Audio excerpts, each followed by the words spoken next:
Sa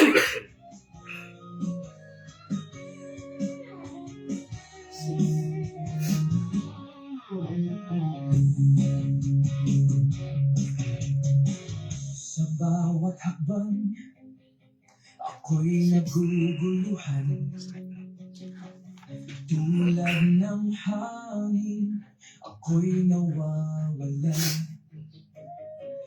Pait ng buhay, akong tinatamaan. Lord, saan ako patutungo? Anong gagawin ko? Lord, sa bawat araw, ang kaluluwa ko'y naghahanap ng sagot. Sa hirap ng buhay, ikaw lang ang pag-asa. Ipinagkatiwala ko sa'yo ang aking lahat. Hey, God's morning po mga kapatid. Isang mapagpalang umaga po sa ating lahat. At ngayon po ay araw ng Wednesday. Isang maulang Wednesday. At ngayon po ay August 5, 2026. At bago po tayo magsimula, nais ko munang batiin ng happy birthday ang aking magandang nanay. Si Corazon Mercado, happy birthday ma. No? At purihin ang Diyos sa buhay mo. Isang mapagpalang umaga po sa iyo. At ngayon po sa ating pong pagtalakay at pagtungo sa ating daily devotion, ngayon pong birthday ng aking nanay, no? Ay tutungo po tayo, no, sa word for the day muna bago natin basahin ang talata. No? Siguro ang ating word for the day ay, sabihin nga natin, fidelity. No? Yan. At kung ikaw ay na nakapasok agad, no? So, alam na natin yung word for the day. At ito ay fidelity. At kung yan ay natanggap mo ngayon, ano ho, ay comment mo lang ang word na fidelity, no? F-I-D-E-L-I-T-Y, fidelity, no?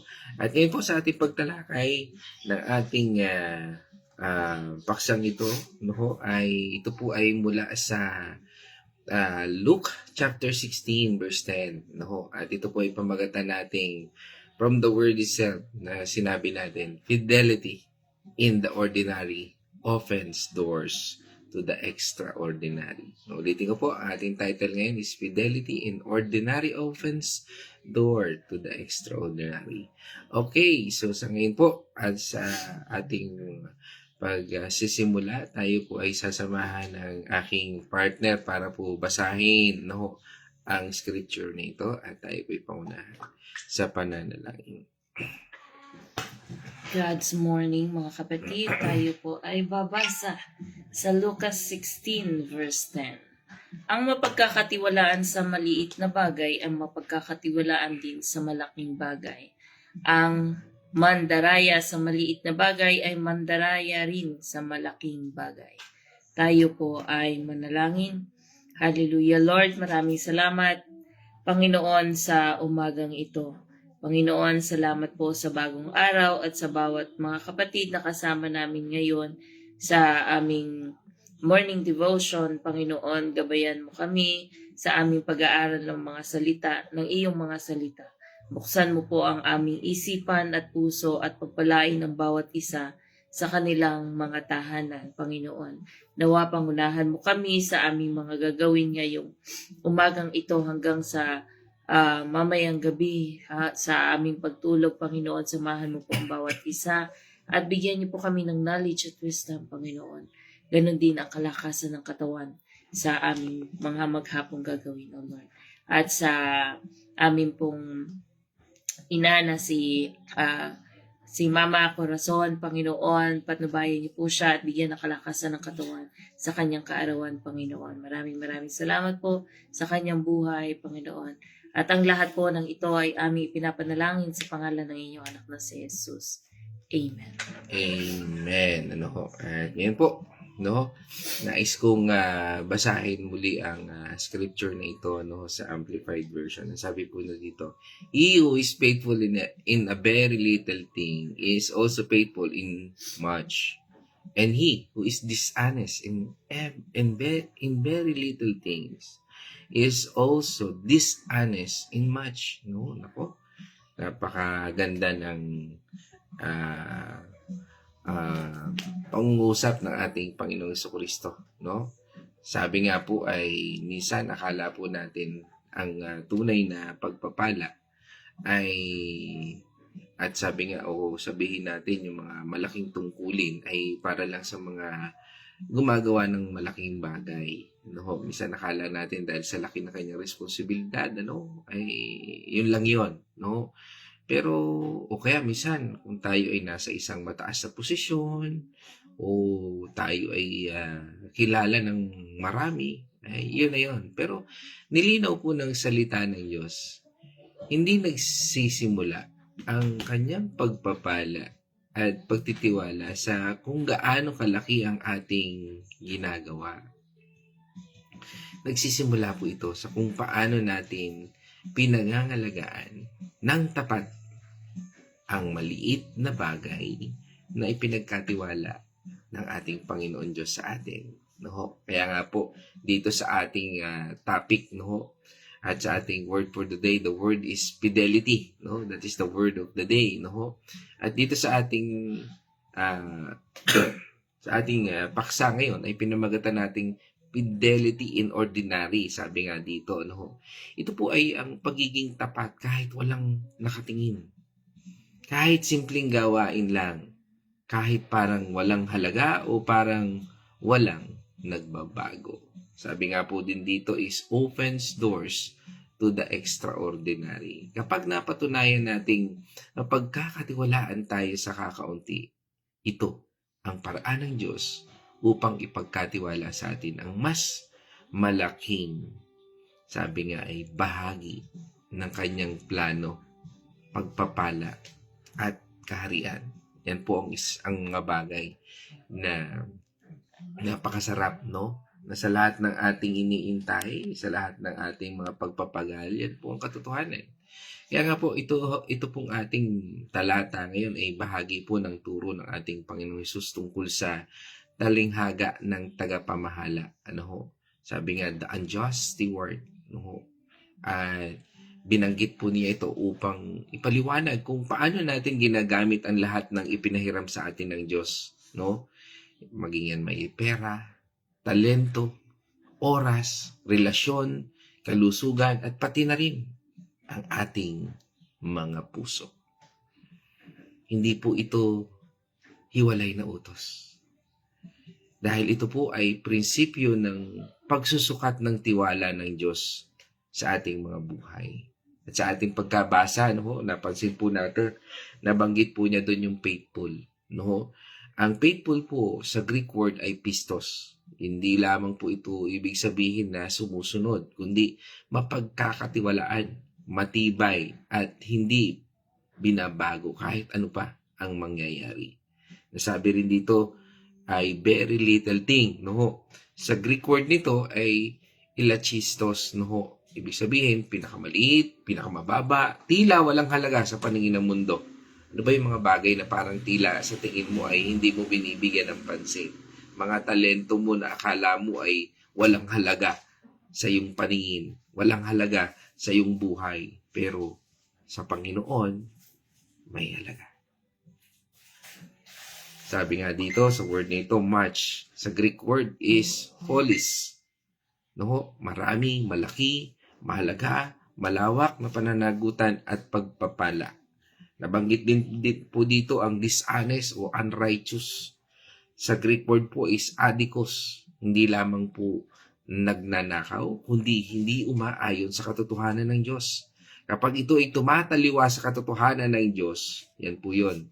No, adikos. No, gumagamit ng maling paraan kahit sa maliliit na bagay. No, yan yung mga taong nag-i-spread ng rumors, no, ng lason, no.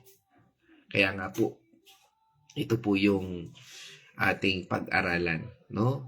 Ano nga ba ang tunay at tinuturo sa atin ng talatang ito? Ang Diyos po ay hindi tumitingin sa laki ng ating ginagawa. No, dahil tinititigan po niya o ng ating Panginoon Diyos ang katapatan ng ating puso at integridad. Ang puso ba natin ay marumi? Ang puso ba natin ay ano ang kinalalagyan? Kaya nga po dito sinasabi na ang maliit na bagay ay pagsubok lamang pero ito ang batayan. Kahit minsan nakala natin no, maliit na bagay lang naman yan. No? Kung simpleng pagsasabi ng totoo, pagbabayad ng tama, pagpasok sa oras, no? O pagdating sa oras, pagtupad sa pangako, o pagpapakita ng kabutihan, kahit pagod na tayo ay hindi natin magagawang maging tapat. Tanong po dyan, paano pa tayo pagkakatiwalaan ng Diyos sa kaligtasan ng iba at ipamahala sa atin ang kanyang gawain o mas malaking pagpapala? Kung hindi natin kaya panghawakan yung ating mga salita, mali pong isipin natin na dahil maliit lang ito, pwede nang maging maluwag ng kakaunti. Pwede nang pagbigyan. Tandaan po natin, ang Diyos ay walang maliit o malaki sa kanyang mga utos. Lahat ay mahalaga at lahat ay bahagi ng paghubog ng Diyos sa atin. Ang pagiging tapat sa tila maliit na bagay ang nagpapatunay kung gaano natin siya pinahalagahan sa lahat ng oras at sa lahat ng pagkakataon. Mali din po na isipin natin na bakit wala pa rin dumadating ng malaki pagpapala kahit matagal na tayong kumikilos, gumagawa sa Panginoon. Tandaan po natin, ang pagiging tapat ay hindi para bilihin ang pagpapala. Ito po ay paghahanda. Paghahanda sa atin para kung ano ang inihanda ng Diyos sa buhay natin. Siya po ang nagbubukas ng pinto sa tamang panahon. Tandaan po natin, hindi ito nasusukat sa kung ano ang meron tayo, kundi sa kung paano natin ito pinahalagahan at ginagamit ng tapat. Lahat ng meron tayo ay hiram lamang mula sa ating Panginoon Diyos. Maaring ikaw ay marami o kakaunti lang ang tinataglay. Subalit ang tunay na sukatan ay ginagamit mo ba ito ayon sa kanyang kalooban o sa kalooban ng Diyos? O para lamang sa sarili nating kagustuhan? Mali pong isipin natin na dapat gawin natin lang ang maayos kapag malaki na ang kapalit o nakatingin ang iba. Minsan, doon po tayo malaki siguro ang magiging benefits ko dito. Malaki siguro ang pagpapala ng Diyos sa buhay ko dito dahil ito yung malaki yung aking gagawin. Minsan, di ba, sa mga simpleng gawain, sa bahay man, sa church man, tinitingnan natin, simple lang naman yan. Ayoko nang makisama dyan. Hayaan mo na sila. Mga kapatid, tandaan po natin, ang tunay na katapatan ay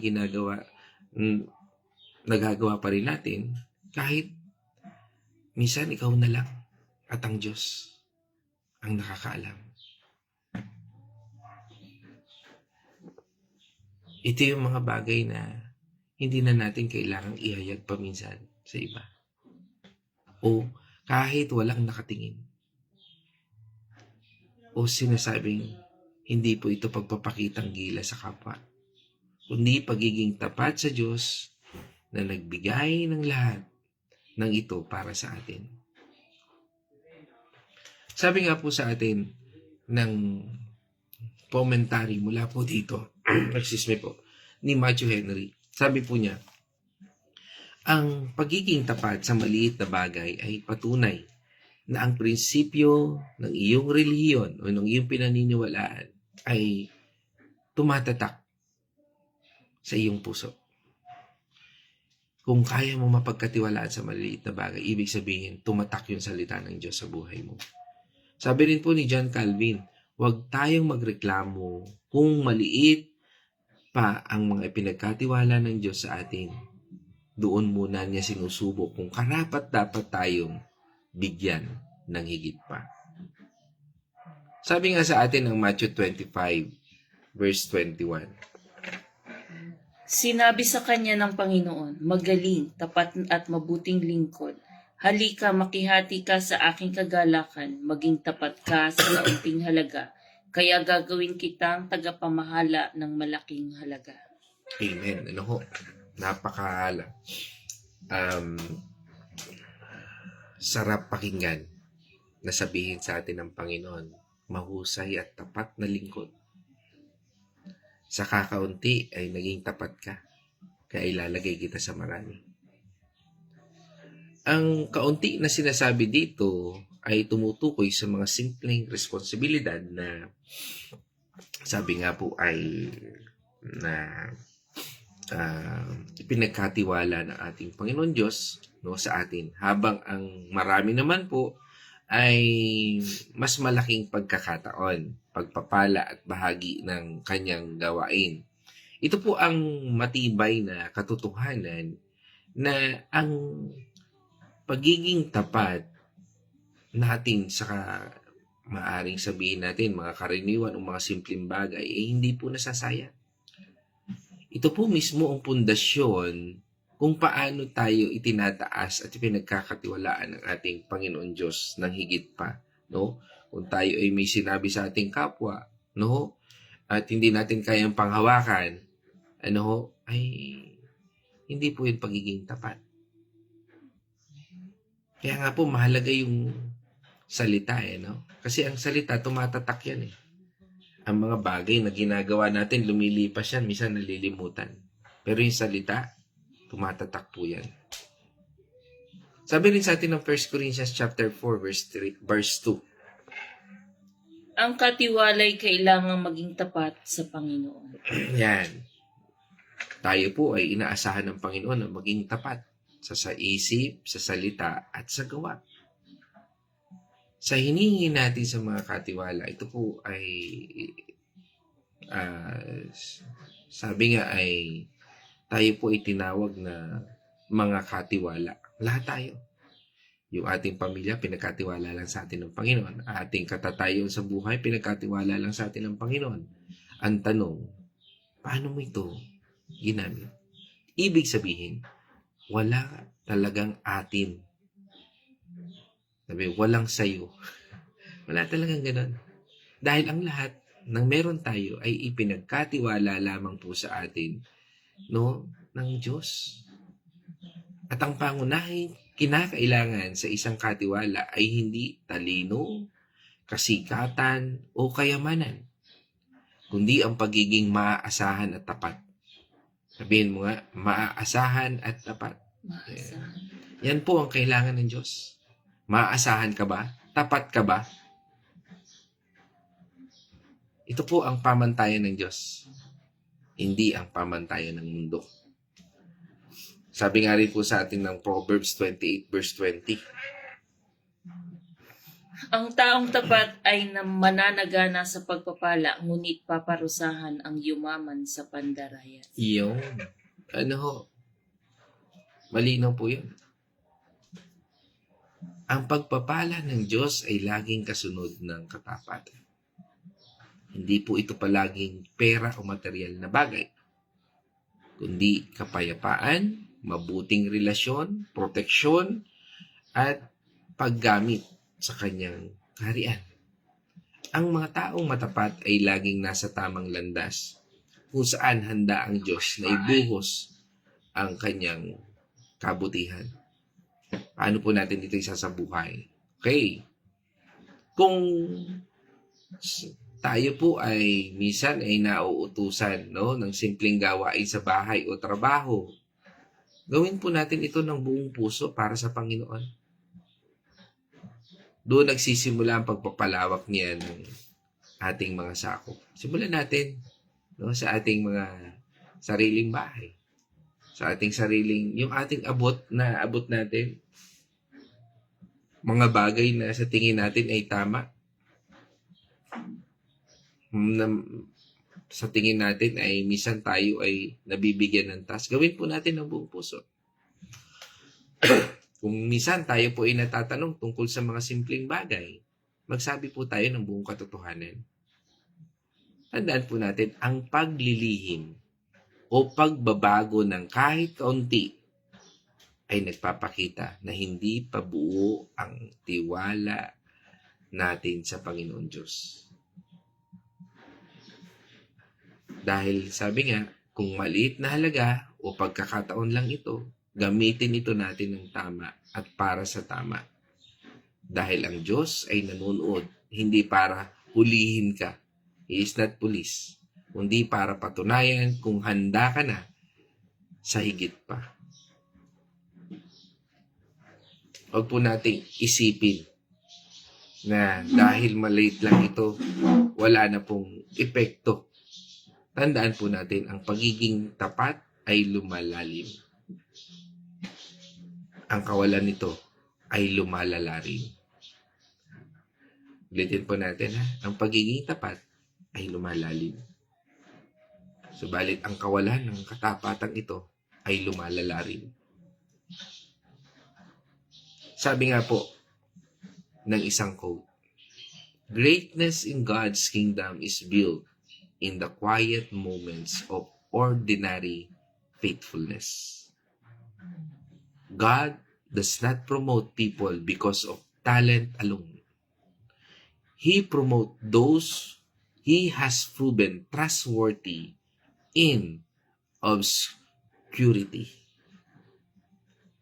Ang susi sa malaking pintuan ay madalas nakalagay sa maliit at simpleng gawain. Mga kapatid, sa aking pong pagtatapos, simula po ngayon, huwag na po nating hanapin ang malalaking oportunidad para lang masabing ginagamit tayo ng Diyos. Hanapin natin siya at maging tapat kung nasaan tayo ngayon. Ano ba ang kaya mong gawin ngayon? Sa kung ano ang meron tayo ngayon. Kapag napatunayan nating mapagkakatiwalaan tayo, misa sa sarili natin o sa karaniwang mga maliliit na bagay, tayo po mismo ang makakakita kung paano dahan-dahang binubuksan ng Diyos ang mga pintong inihahanda niya para sa atin na hindi natin kailanman naiisip o even kahit ma-imagine pa natin. Ito po ang kanyang paraan. Isang katanungan, handa ka na ba? Purihin natin, Panginoon Diyos, mga mahal kong kapatid sa Panginoon, at ngayon naman tayo po tutungo sa Venice Reflection. God's morning, mga kapatid. Dito po, sinasabi po ng ating talata na kung tapat tayo sa maliit na bagay, magiging tapat din tayo sa malaking bagay. Ngunit kung hindi naman tayo tapat sa maliit na bagay, hindi rin tayo magiging tapat sa malaking bagay. Ibig sabihin po, nakikita ng Diyos kung paano natin ginagawa kahit maliliit na bagay na ipinagkatiwala niya sa atin sa araw-araw. Kung tapat tayo kahit walang nakatingin at ginagawa po natin ng maayos ang maliliit na bagay na pinagkatiwala sa atin ng ating Panginoon, ang malalaking pagpapala at tungkulin sa hinaharap ay kanyang ibibigay. Kaya huwag po nating baliwalain ang anumang gawain, bagkus ay gampanan po natin ito ng buong katapatan bilang paglilingkod sa Diyos. Para lang po itong sa trabaho. Di po ba sa trabaho natin, kapag ginagawa natin yung tama at maayos ang ating trabaho, nakikita po yun, nakikita ng ating mga boss ang mga effort natin. Pero kung tayo ay tatamad-tamad at tayo ay nagpapatama sa oras o nakatingin lang tayo, tinitingnan natin yung ginagawa ng mga kasama natin, wala tayong production na nagawa. Wala tayong nagawa para sa ating mismong trabaho. Yun po ay nakikita rin ng ating mga superior sa atin. Ganon din po ang ating Panginoon kung ano man po yung ginagawa natin. Kahit maliit na bagay man ang ipinagkatiwala sa atin ng Panginoon, pero meron naman tayong kapayapaan na ginagawa ito ay malaking bagay na po yun. Kasi yung pong kapayapaan ang hirap po nung hanapin. Wala pong kahit po gaano kalaki ang pera mo hindi po makakabili ng kapayapaan. Kaya po ang Panginoon lang po ang nakakapagbigay ng kapayapaan na hinahanap natin. Yung peace na hinahanap natin, sa Lord lang po natin mahanap. Kaya kung pinagkatiwala po sa atin ng Panginoon, yung mga bagay na maliliit, ay asahan po natin kapag ginawa po natin to ng tapat at tama, mas papagkakatiwalaan pa po tayo ng Panginoon sa mas malaking bagay pa na ating gusto o ating hinihiling sa ating Panginoon. Kaya maging tapat po tayo sa ating Panginoon. Ito po ang natutunan ko for today. So God bless po sa inyong lahat and ingat po tayo. Okay. Purihin natin, Panginoon Diyos. Ngayon naman po tayo itutungo sa ating mga kapatid na kasama po natin ngayon at katuwang po natin sa ating devotion na ito, no? At sa mga kapatid naman natin na manonood ng replay, no? Dahil sa iba ang kanilang paggising, iba ang kanilang time zone, no? At ngayon, pinangunahan po tayo mula po sa Barangay San Roque, no? Yan, San Pablo City, from South Meadows, no? Kasama po natin ang Andal Artillaga family. Yan, kasama po natin ngayon si Pastor Rape, no?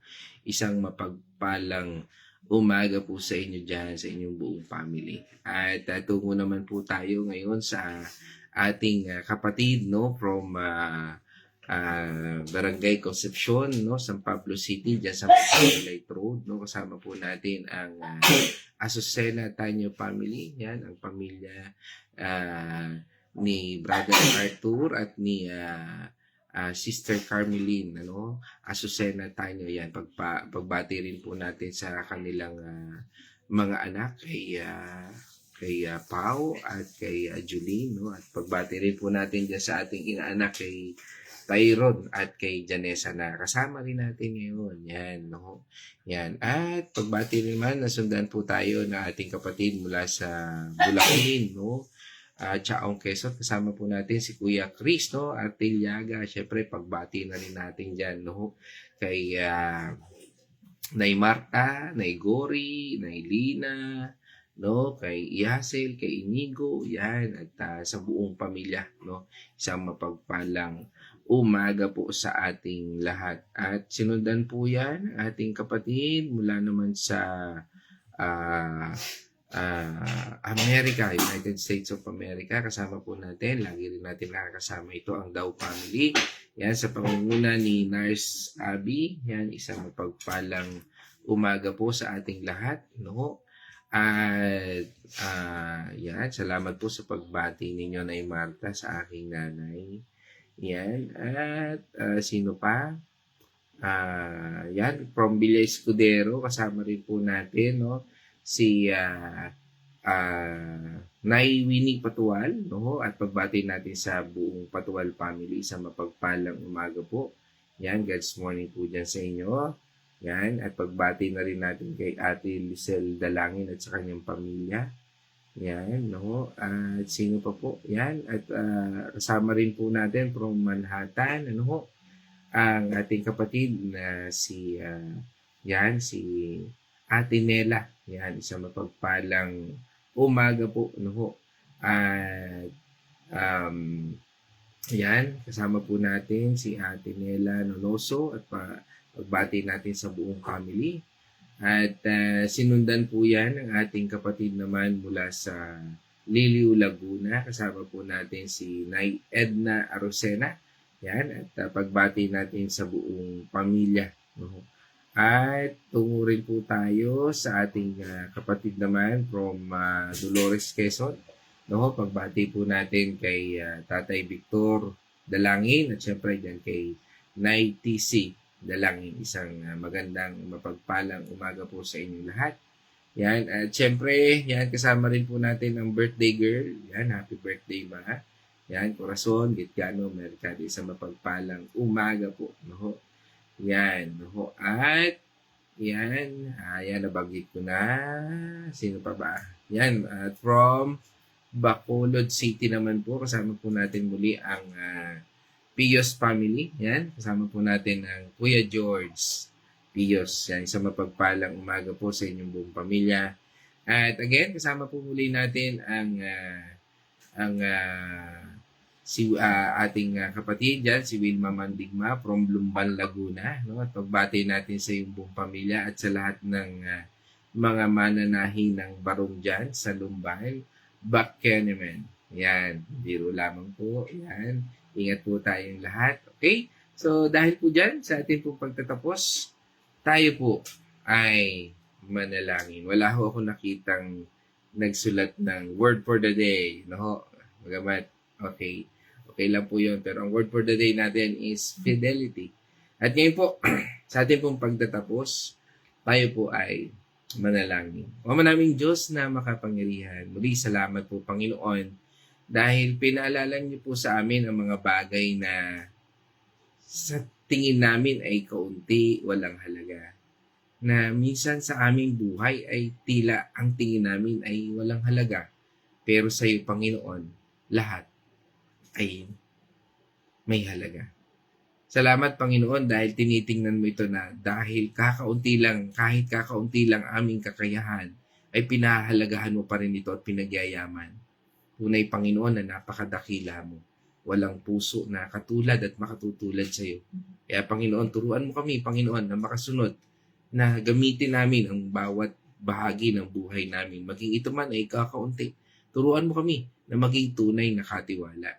Naniniwala po kami, Panginoon, na ang amin pong kakayahan, ang aming kaalaman ay kulang, Panginoon. Kaya turuan mo kami, Panginoon, na tumingin ng tama at pantay, Panginoon, upang masunod namin ang iyong tinuturo ngayong araw na ito. Muli, Panginoon, sa aming buhay, baguhin mo ang aming isipan, gawa at pananalita. At turuan mo kami, Panginoon, na maging kalarawan ng aming Panginoong Kristo. Turuan mo kami na sumunod ayon sa kanyang salita. Kaya, Panginoon, sa lahat po ng ito, sa iyo pong papuri, pasasalamat at pagsamba sa tanging pangalan ng Ama, ng Anak at ng Banal na Espiritu. In this I pray, in Jesus' name, amen and amen. Mga kapatid, let us shout the shout of victory. Christ has died. Christ has risen. Christ will come again. And together, we are for Christ again. God's morning. Ang lupa'y luluhod, ang langit ay Susuko ang tinig ng trumpeta'y maririnig.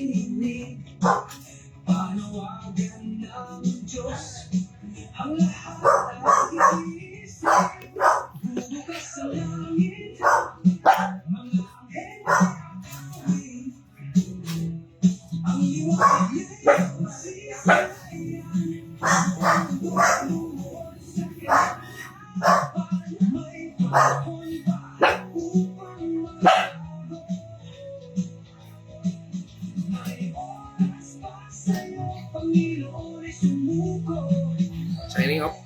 God's morning. Bye-bye ka na. Bye-bye. Bye-bye.